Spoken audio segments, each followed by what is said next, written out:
Karma taldean, hiru musikari gazte dira.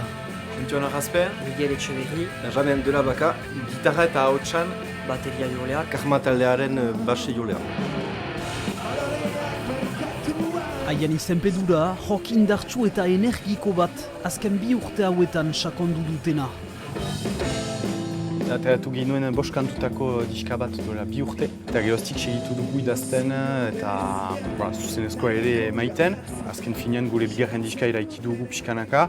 Eta hor, beraz, udaberri honetan ateratzen dugu, dirudienez diska. Diska horretan agertzen dira gai desberdin batzuk. Presio soziala, autoen garrantzia eta norberaren izaitia.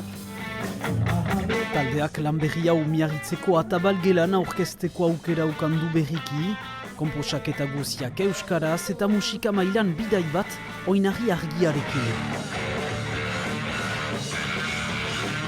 bada sustut joka, ere progresibo pixka bat nahasketa bat kantu zonbait zutan.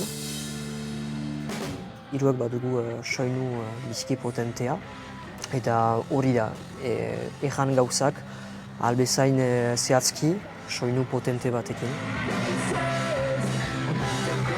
Karma taldeak bere musika publikoari zuzenean eskaintzeko gogoa du orain, hainbat kontzertu emanen ditu aurten ala nola herri urratzen senperen.